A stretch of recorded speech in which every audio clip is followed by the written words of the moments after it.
talk about the anatomy of thoughts just for a little bit, because you think about it in terms of your physical body, but let's talk about what a vibration is, what energy is, what a thought is, and what an emotion is. And we're going to use these really, really big, bold, not even very accurate terms. We just want to give you a sense of how it all works, because at the very basis of who you are offering vibrations at a cellular level, and that cellular level of vibrations is not comprehensible to you in the sense that you do not have the ability to translate the thinking of your cells into something that is very meaningful to you. In other words, there's no psychological conversation that's going on that's going to be very meaty for you. It's not a political discussion. Esther was on an airplane yesterday listening to men talking about the college football games, and Esther realized she doesn't know anything about any of these teams. It was really upsetting to her. She just wished that they would talk a little bit about some team that she knows. Just throw out one name I know, but no. It was all these things that Esther's never focused on, and Esther thought, I need to brush up on my college football, because if I'm going to eavesdrop, I need to be in the loop a little bit, because this conversation just sounds like blah, blah, blah, blah, blah, blah, blah to me. It was not meaningful at all to Esther. Well, there are a lot of things that are not meaningful to you because you don't have enough momentum going about them. And until you have some momentum going, it's not very meaningful. So you get to choose the things that are meaningful to you. So there are things that are going on in your physical body, points of attraction, that really are not of any of your concern, because it's a language that you don't need to articulate into anything very specific. But the cells of your body are collectively, in a sort of mass consciousness way, emitting a consensus of how they're doing, which you can feel emotionally. So if you are looking for evidence of feeling good and finding even the slightest evidence, and then you are taking that emotion of feeling good and you're actually commenting on it, I feel good. Ooh, I feel good in my body today. Now you've increased the momentum of that. Are you getting a sense of what we're talking about? And that's what you want to do relative to all subjects all day, every day. Add emphasis to the ones that feel good and de-emphasize the ones that feel bad by taking your attention from them. And then watch what happens. If you are monitoring manifestations, and at that point making your statements of how you're doing, the momentum is already too far down the road and you have very little control.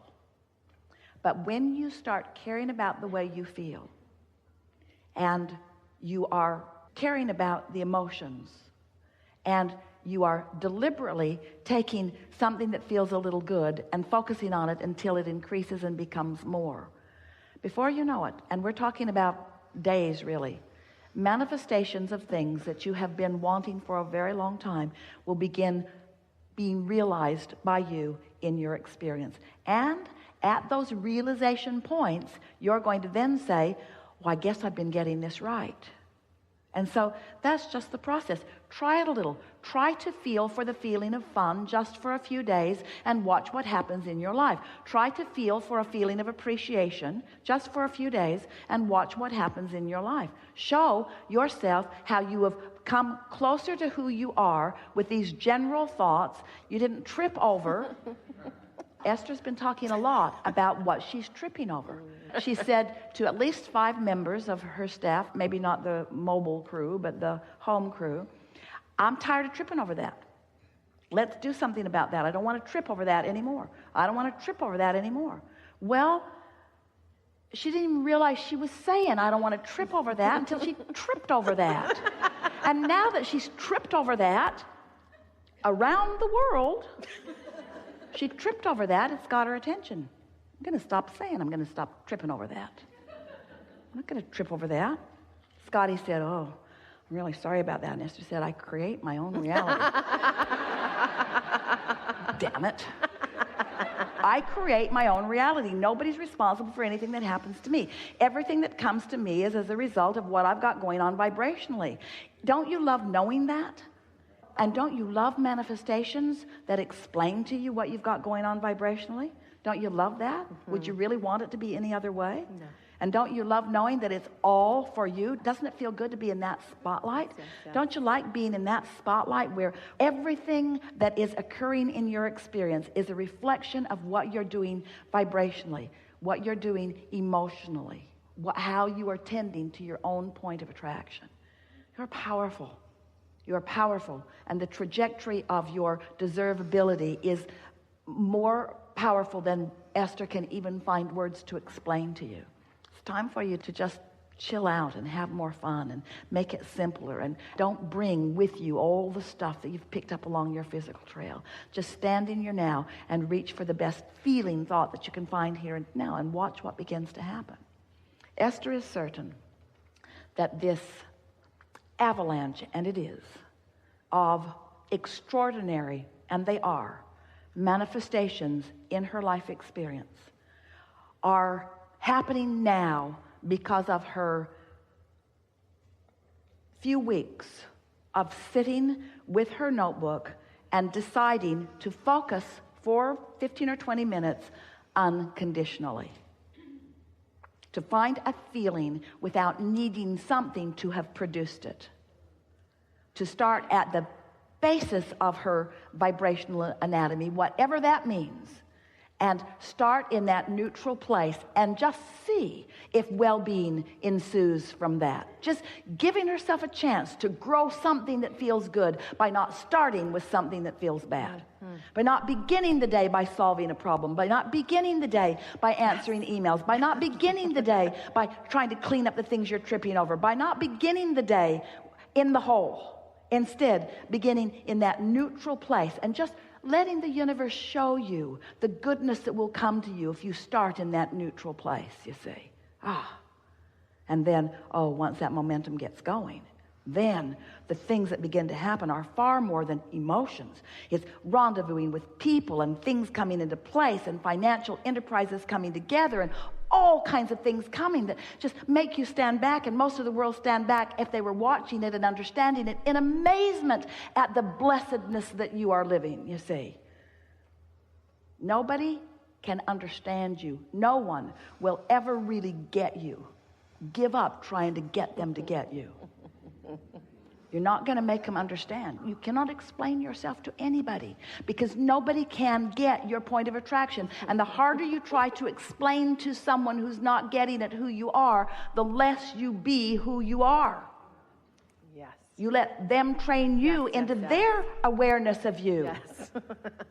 You don't want their awareness of you. You want your awareness of you. Your warm, loving, appreciative, well-being version of you, the one that your inner being holds and tends to and knows and flows to you.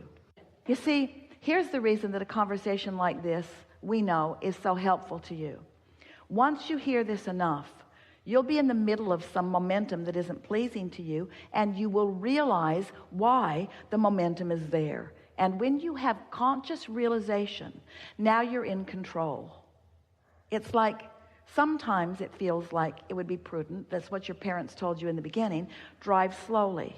Well, you don't always want to drive slow, and sometimes it isn't even the best idea to drive slow. Don't get out on a thoroughfare where people are really moving and drive slow. You're more of a problem when you're driving slow than if you're up to speed with what's going on around you.